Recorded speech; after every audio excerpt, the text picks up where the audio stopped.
En 1997, 3 años antes de morir, Fernando Gutiérrez Barrios le dijo a un periodista algo que nunca salió publicado. Le dijo, con la calma de quien no necesita demostrar nada, que él sabía exactamente cuándo iba a morir cada presidente de México desde Díaz Ordaz en adelante. No que lo iba a predecir, que lo sabía de antemano. El periodista pensó que era una metáfora. No lo era. Lo que los archivos que salieron de su casa en la colonia Roma Sur revelan es esto. Gutiérrez Barrios no era el hombre de confianza del PRI. Era algo diferente. Era el hombre que tenía los archivos que el PRI temía. Y eso, en México, es un tipo de poder que no aparece en ningún organigrama. Pero eso no fue todo. Porque lo que nadie esperaba encontrar en esa casa, en esas cajas que sus herederos tardaron más de 2 años en abrir, era la evidencia de un aparato de espionaje tan sistemático, tan minucioso, tan personal, que reescribe lo que creías saber sobre cómo funcionó el régimen priista durante 4 décadas. No estamos hablando de espiar a opositores. Eso ya lo sabías. Estamos hablando de espiar a los propios, a los presidentes, a los secretarios de Estado, a los candidatos antes de que supieran que iban a ser candidatos, a las esposas, a los amantes, a los médicos. Si crees que este país alguna vez va a conocer la historia real de cómo se ejerció el poder en el siglo XX, suscríbete. Porque este canal existe para contar lo que los libros de historia no cuentan y los medios no se animan a decir. Hoy te voy a mostrar 4 cosas. ¿Quién fue realmente Fernando Gutiérrez Barrios? ¿Cómo funcionaba el aparato de vigilancia interna del PRI? ¿Qué había exactamente en esos microfilmes y casetes? ¿Y por qué esos archivos nunca llegaron a los tribunales? ¿Quién se encargó de que no llegaran? ¿Y qué pasó con los periodistas que intentaron publicarlos? 4 revelaciones, una detrás de la otra. Y te anticipo que la última es la que más duele porque no involucra a nadie que ya esté muerto. El hombre que sabía demasiado. Hay un detalle sobre Gutiérrez Barrios que casi ningún perfil biográfico menciona. Nació en 1927 en Veracruz, en una familia de clase media con conexiones al ejército. Y cuando tenía 22 años entró a la Dirección Federal de Seguridad, la DFS, como agente operativo de campo. No como funcionario, como agente. El tipo que sigue a la gente, el tipo que levanta archivos, el tipo que escucha conversaciones que no debería escuchar. Para entender lo que eso significa, tenés que entender qué era la DFS en 1949. No era una agencia de inteligencia en el sentido moderno. Era una estructura de control político disfrazada de policía secreta, construida con asesoría técnica estadounidense que nunca fue reconocida oficialmente. Su función declarada era la seguridad interior del Estado. Su función real era asegurar que el PRI nunca perdiera el control. Para eso, necesitaba saber todo sobre todo el mundo. Lo que diferenciaba a Gutiérrez Barrios de otros agentes era su capacidad de relacionamiento. No era el tipo que golpeaba la puerta, era el tipo que tomaba el café. Construyó una red de fuentes dentro del propio aparato gubernamental que con el tiempo se volvió más valiosa que cualquier operativo externo. Secretarias de funcionarios de alto nivel que lo llamaban cuando veían algo inusual. Choferes, guardaespaldas, la gente invisible que está presente en todas las conversaciones importantes porque los jefes nunca piensan que los invisibles escuchan. Para 1958 ya era subdirector operativo de la DFS, una posición que en términos formales era media, pero en términos de acceso era la más sensible de la secretaría. Él controlaba los archivos, él decidía qué se archivaba, qué se destruía y, sobre todo, qué no se archivaba de manera oficial pero se guardaba de manera extraoficial. Ese es el detalle que cambia todo. Los archivos formales pueden ser auditados, destruidos por orden superior, reclamados en un juicio. Lo que alguien guarda en su casa en microfilmes escondidos detrás de los libros de su biblioteca personal no existe para nadie hasta que alguien lo encuentra. En 1964 comenzó algo que los registros internos describen con un eufemismo burocrático casi cómico: Programa de Documentación Histórica Ampliada. Lo que significa, traducido sin ambigüedades, Gutiérrez Barrios empezó a duplicar sistemáticamente los archivos más sensibles de la DFS y a quedarse con copias personales. No expedientes sobre comunistas o estudiantes disidentes, expedientes sobre miembros del propio PRI, sobre funcionarios de alto nivel, sobre presidentes. ¿Por qué? Los investigadores que tuvieron acceso a fuentes cercanas a su familia están divididos en dos lecturas que no son excluyentes. La primera es instrumental. Estaba construyendo un seguro de vida. En un régimen donde el presidente siguiente podía destruir al anterior con la misma facilidad con que lo había construido, tener archivos comprometedores sobre todos era la única garantía real de seguir vivo y libre. La segunda lectura es más perturbadora, que lo hacía porque podía, porque el poder real en México nunca fue el que aparecía en los organigramas, sino el que se ejercía desde las sombras, y él lo sabía mejor que nadie. Las dos son probablemente ciertas al mismo tiempo. En 1968 llegó el primer test real de ese poder. El movimiento estudiantil, la masacre de Tlatelolco el 2 de octubre, la operación coordinada entre la Presidencia, la Defensa Nacional y la DFS. Gutiérrez Barrios no era el director, pero era el número 2 operativo. Sabía lo que se estaba planeando, tenía los informes de los infiltrados en los comités estudiantiles, sabía cuántos estudiantes había en la Plaza de las Tres Culturas esa tarde, y sabía exactamente qué órdenes se habían dado y quién las había firmado. Esa información, guardada en microfilmes que en teoría deberían haberse destruido antes de que terminara el año, fue la primera pieza verdaderamente peligrosa de su archivo privado. No porque lo comprometiera a él, sino porque comprometía a personas que en 1970 iban a tener más poder del que habían tenido en 1968. Cuando Luis Echeverría llegó a la presidencia ese año, Gutiérrez Barrios ya era director de la DFS. Tenía 43 años, una red de fuentes prácticamente inalcanzable para cualquier auditoría, y un archivo personal que ya incluía grabaciones en casete, fotografías y microfilmes de documentos que en teoría habían sido destruidos por orden de superiores que daban por hecho que las órdenes se cumplían.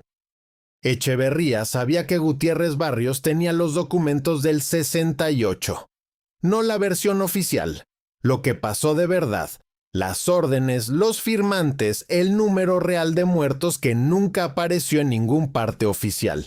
Y Gutiérrez Barrios sabía que Echeverría lo sabía. Esa fue la base de una relación que duró 15 años y que no era lealtad sino equilibrio de terror. Ese equilibrio de terror fue el modelo de todas sus relaciones políticas durante las 4 décadas siguientes. Con De la Madrid, que lo nombró secretario de Gobernación en 1988. Con Salinas, bajo cuya presidencia terminó su último cargo formal. Con cada actor relevante del régimen que en algún momento creyó que don Fernando era su aliado.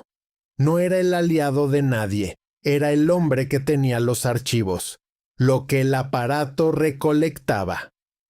Atento a lo que viene porque esta parte es la que más incomoda. No porque sea la más violenta, sino porque describe un sistema con una racionalidad interna perfecta, una lógica que tiene todo el sentido del mundo si aceptas sus premisas. Los investigadores que trabajaron el caso entre 2001 y 2004 describen el material encontrado en la Roma Sur con una palabra antes que cualquier otra: precisión. No la cantidad de documentos, no los nombres que aparecen. La precisión. La sistematicidad de una operación que llevaba décadas funcionando sin que nadie la conociera completamente fuera de un círculo de 3 o 4 personas. El aparato de Gutiérrez Barrios tenía 3 niveles. El primer nivel es el más conocido: vigilancia de opositores políticos, sindicatos independientes, periodistas críticos, intelectuales sospechosos. Era violatorio de los derechos constitucionales de los ciudadanos mexicanos. Derivó en desapariciones y torturas, y es el nivel que la historia registró cuando los archivos formales de la DFS se abrieron parcialmente en los 90. Era terrible, pero dentro de la lógica del régimen era lo esperado. El segundo nivel es donde empieza a ponerse interesante: vigilancia sistemática de los cuadros medios y altos del propio PRI. Gobernadores, senadores, dirigentes sindicales, presidentes municipales de ciudades importantes. El objetivo era identificar ambiciones no declaradas, conexiones financieras fuera del partido, vulnerabilidades que pudieran usarse para presionar o para destruir a alguien que se saliera de los límites tácitos. El PRI no necesitaba usar la violencia contra sus propios miembros con frecuencia, precisamente porque la amenaza implícita de ese archivo era suficiente. Todo el mundo sabía que la DFS sabía algo sobre cada uno. Eso solo era suficiente para mantener la disciplina. El tercer nivel es el que estaba exclusivamente en el archivo privado de Gutiérrez Barrios y no existía en los sistemas formales de la DFS. Vigilancia de los titulares del Ejecutivo y sus círculos más inmediatos. Presidentes en ejercicio, presidentes salientes, candidatos presidenciales en los meses previos a ser anunciados, cuando el proceso de selección era completamente opaco y saber el nombre antes que nadie era el activo más valioso del universo político mexicano. Los hijos de los presidentes, cuyos negocios el Estado facilitaba de maneras que no resistían el escrutinio público. Los médicos personales, cuyo acceso a la salud real de los mandatarios era inteligencia de primera categoría, en un sistema donde la salud del titular determinaba los tiempos de todas las operaciones políticas. ¿Cómo funcionaba ese tercer nivel? 3 capas que se reforzaban entre sí. Primera capa: técnica. Intervención de comunicaciones privadas a través de la infraestructura telefónica del Estado. Personal técnico especializado que reportaba directamente a Gutiérrez Barrios al margen de la cadena de mando formal, lo que significa que las grabaciones no entraban en los archivos oficiales de la DFS, sino directamente en el sistema privado. Segunda capa: humana. Una red de fuentes dentro de los círculos de servicio. Cocineras, personal de limpieza, meseros de restaurantes donde los funcionarios tenían reuniones no protocolares, personal de hoteles donde se llevaban a cabo conversaciones discretas. En muchos casos, estas fuentes no eran conscientes de que estaban operando para un sistema de inteligencia. Simplemente conocían a alguien que conocía a alguien, y a veces mencionaban cosas que Gutiérrez Barrios encontraba útiles. Tercera capa, la más sofisticada. La construcción de relaciones de confianza personal, no infiltración, amistad. O algo que se parecía tanto a la amistad que era imposible distinguirlo desde adentro. Gutiérrez Barrios era conocido en los círculos políticos del DF como alguien de trato excepcional, discreto, capaz de guardar un secreto. Esa reputación, construida durante décadas, lo habilitaba para ser invitado a los espacios donde se tomaban las decisiones reales. Las cenas privadas donde los presidentes hablaban sin la guardia puesta. Los desayunos informales donde se negociaban las sucesiones. Las conversaciones de pasillo en Los Pinos que no tenían testigos porque todos los presentes daban por sentado que don Fernando era de los propios. No era de los propios de nadie, era de sí mismo. Mientras todos creían que era su aliado, él llegaba con equipamiento de grabación miniaturizado, tecnología de punta obtenida a través de canales de cooperación con agencias de inteligencia extranjeras, y construía el archivo. Hay un detalle operativo que dice mucho sobre el carácter de Gutiérrez Barrios. Nunca usó a los mismos operadores para los 3 niveles. Las personas que ejecutaban la vigilancia de opositores no sabían nada del tercer nivel. Las que manejaban las fuentes humanas en los círculos de servicio no tenían contacto con el personal técnico que intervenía comunicaciones. Era una compartimentación casi perfecta que garantizaba que si algún eslabón se rompía, el daño se limitara a un segmento, y que si alguien quisiera armar el cuadro completo necesitara reunir piezas en manos de personas que nunca se habían visto entre sí. Eso también explica por qué, en más de 20 años desde su muerte, ningún operador del sistema habló públicamente de manera verificable. No solo por miedo, porque ninguno tenía el cuadro completo. Solo Gutiérrez Barrios lo tenía. Y se lo llevó a la tumba, o lo dejó en las cajas de la Roma Sur, que dependiendo de a quién le preguntes es básicamente lo mismo. Lo que hay en los microfilmes.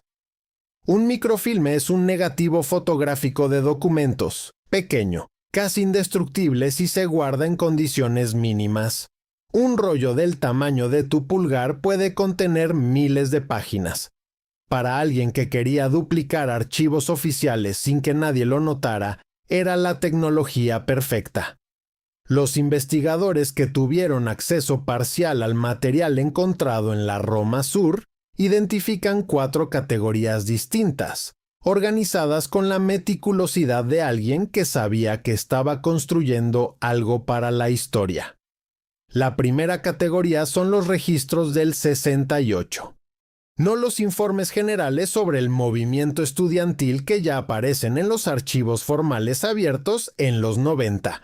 Estamos hablando de las comunicaciones internas entre la Presidencia, la Secretaría de la Defensa Nacional y la DFS en los días previos y posteriores al 2 de octubre. Las minutas de las reuniones donde se coordinó la operación, los memorandos con los objetivos y los límites de lo que estaba autorizado, y, crucialmente, los documentos que registran exactamente quién firmó qué. Esta categoría podría terminar con el debate que lleva más de 50 años sin resolverse sobre la cadena de responsabilidades en Tlatelolco. Hay preguntas que historiadores, jueces y familias de las víctimas llevan décadas haciéndose. Los microfilmes de Gutiérrez Barrios, según las fuentes que los vieron aunque sea fragmentariamente, contienen respuestas concretas, con nombres propios, con fechas exactas, con firmas. Echeverría aparece mencionado en al menos 2 de esos registros, pero no es el único nombre. Y los otros nombres corresponden a personas cuyas familias siguen siendo actores relevantes en la política y los negocios mexicanos hoy. La segunda categoría son los expedientes de las sucesiones presidenciales. Al menos 3 procesos de selección del candidato del PRI están documentados con un nivel de detalle que no existe en ninguna fuente pública.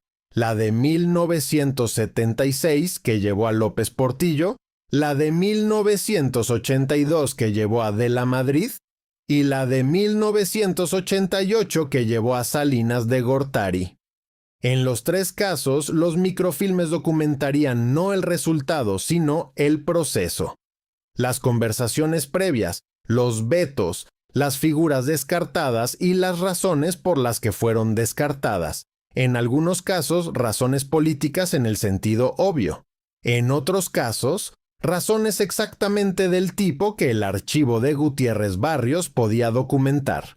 Información personal que hacía al candidato potencial demasiado vulnerable, demasiado expuesto, demasiado difícil de controlar una vez en el poder.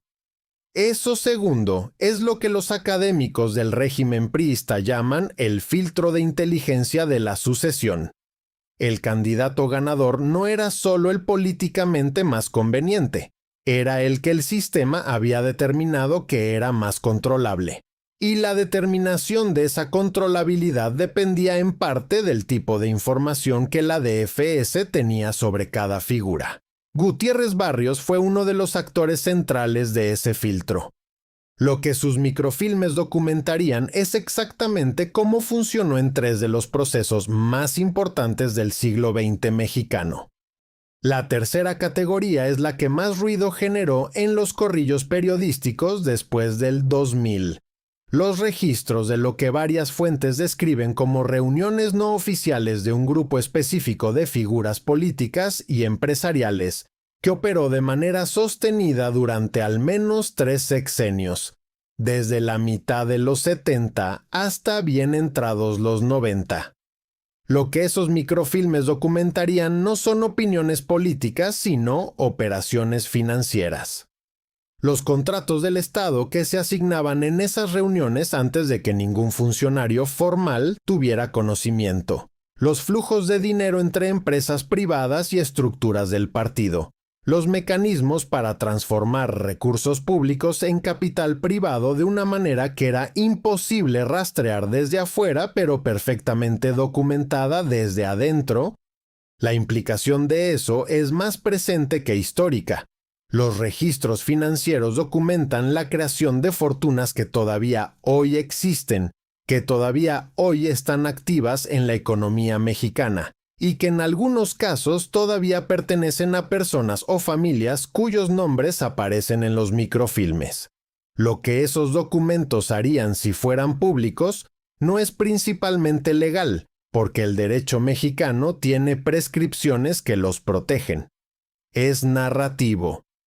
Cambiarían la historia oficial de cómo se construyeron algunas de las grandes fortunas mexicanas de la segunda mitad del siglo XX.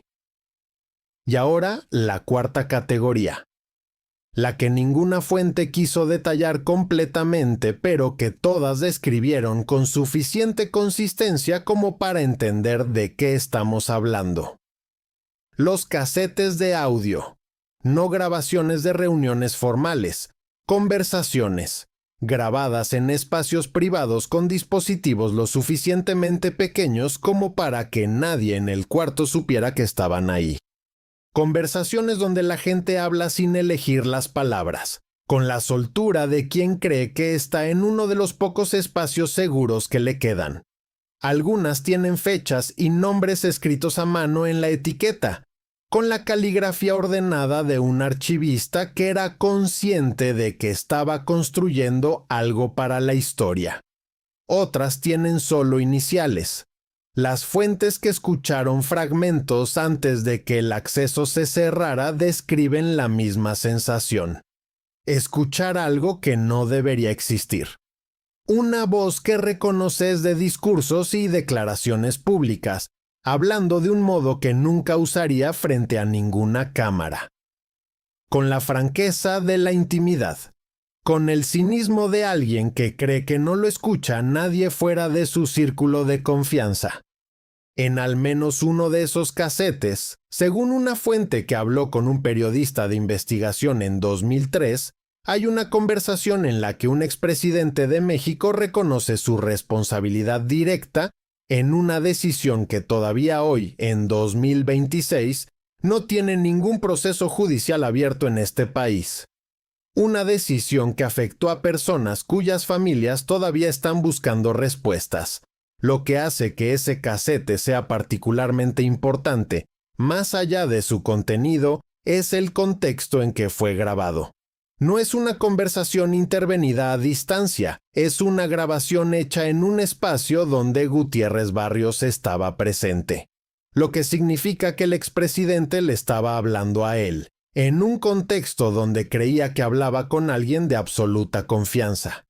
Y que Gutiérrez Barrios grabó esa conversación y la guardó en la caja con la etiqueta escrita a mano. Eso no es solo espionaje. Es la demostración de que la relación que el expresidente creía tener con Gutiérrez Barrios, esa confianza de décadas, esa lealtad que se daba por sentada, era en realidad el instrumento más refinado del archivo. El momento en que alguien te confiaba algo, ese momento ya era parte de la colección. No voy a decir el nombre del expresidente. Todavía no. Porque lo que viene ahora es exactamente lo que explica por qué ese nombre no ha salido nunca a la luz. Porque esos archivos nunca llegaron a un tribunal. Gutiérrez Barrios murió el 16 de noviembre del año 2000.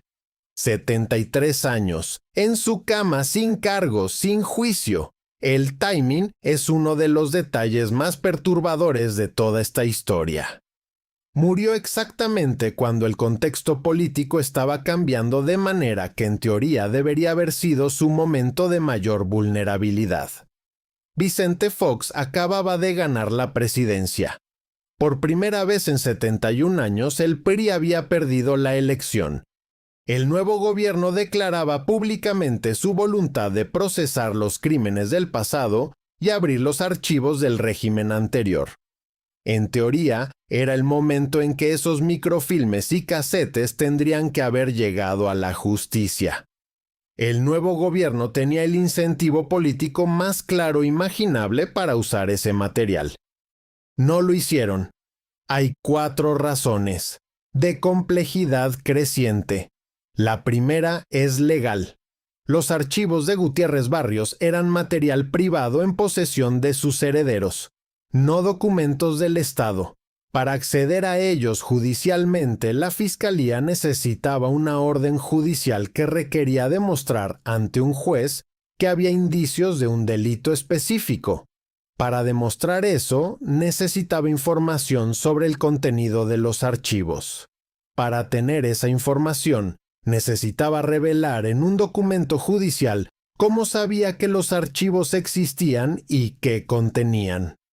Lo que implicaba quemar fuentes que seguían siendo personas vivas con identidades que proteger.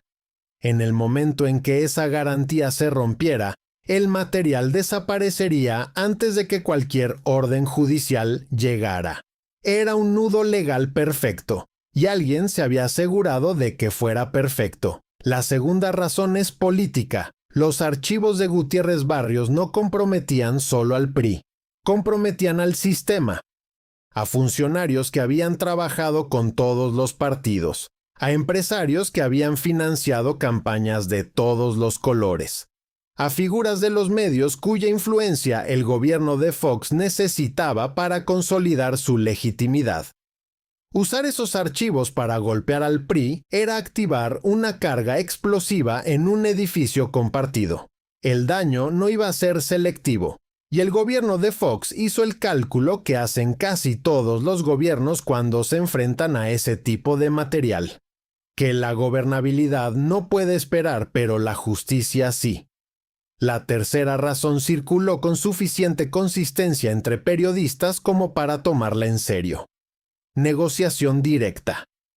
En algún punto entre 2001 y 2003 hubo contactos informales entre personas cercanas al gobierno de Fox y personas cercanas a los herederos de Gutiérrez Barrios.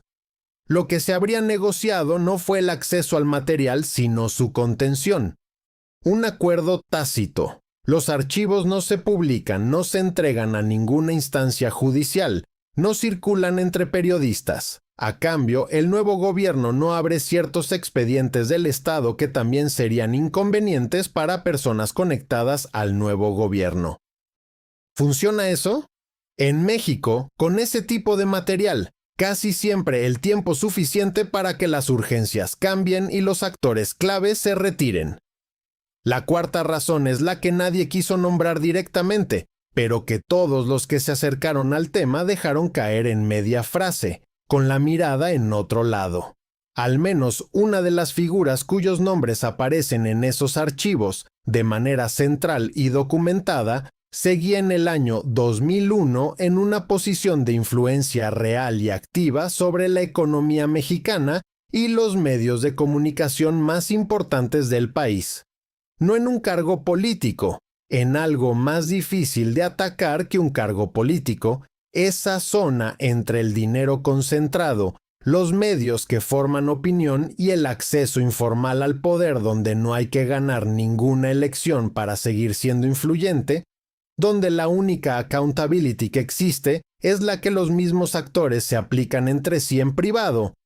Los periodistas que estuvieron más cerca de publicar algo basado en los archivos describen una experiencia notablemente homogénea. Las presiones no llegaron como amenazas directas, no fueron policías en la puerta ni llamadas intimidatorias de funcionarios. Llegaron como consejos amistosos, advertencias expresadas con preocupación genuina por el bienestar de la persona advertida. Uno de esos periodistas describió una llamada específica. La persona que lo llamó era alguien sin ningún cargo formal relevante al tema, que le dijo simplemente: «Lo que estás haciendo no te conviene». Cuando le preguntó de dónde venía esa opinión, la respuesta fue: «De alguien que también te aprecia y que tiene más información que yo sobre a dónde lleva ese camino». Ese periodista no publicó, cambió de tema. Siguió trabajando, sigue vivo y activo en el periodismo mexicano hoy. Así funciona el poder real, no con amenazas, con afecto. Los archivos de Gutiérrez Barrios representan algo más que evidencia de crímenes pasados. Representan la demostración más clara que existe de que el régimen priista no fue simplemente corrupto, fue un sistema de conocimiento. Un sistema que sabía todo sobre todos y usaba ese conocimiento no para impartir justicia, sino para mantener el equilibrio de un poder que se autoperpetuaba. Y lo más perturbador no es que ese sistema haya existido, es que la lógica que lo sostuvo no desapareció con el PRI. Se adaptó, encontró nuevos operadores, sigue siendo, en 2026, una de las formas más efectivas de moverse en la política mexicana. Gutiérrez Barrios tuvo 40 años para decidir qué hacer con lo que sabía. Pudo haber entregado esos archivos a la justicia. Pudo haber hablado. Eligió guardar. Eligió ser el guardián silencioso de secretos que le pertenecían al país entero. Y murió a los 73 años, en su cama, sin que nadie le pidiera cuentas de nada. En México, para alguien que sabe lo que él sabía, eso se llama morir exitosamente. La historia de Fernando Gutiérrez Barrios no es la historia de un funcionario corrupto. Un hombre corrupto es fácil de procesar. Tomó decisiones malas, lo juzgamos, lo condenamos, seguimos adelante. Esto es otra cosa. Es la historia de un sistema que funcionó exactamente como fue diseñado para funcionar, donde la impunidad no era un defecto sino uno de sus productos más deliberados, la recompensa que garantizaba la lealtad de los actores que se mantenían dentro de las reglas. Lo primero es saber que ese sistema existió. Saber que la versión que te contaron era la versión que alguien decidió que debías escuchar. Y que la versión real está en alguna caja, en algún servidor, esperando que alguien con suficiente valentía decida que ya es tiempo de que salga. La semana que viene abrimos otro expediente. Uno de los personajes que aparece en los archivos de Gutiérrez Barrios no como perseguidor, sino como perseguido. Un hombre que desde adentro del régimen intentó cambiar algo y pagó un precio que todavía no está documentado completamente. Suscríbete si llegaste hasta acá. Y responde abajo. ¿Crees que esos archivos de la Roma Sur todavía existen completos? ¿O alguien ya se encargó de que no quede nada? Hay dos respuestas posibles y las dos son igualmente perturbadoras. Contame abajo. Leo todo.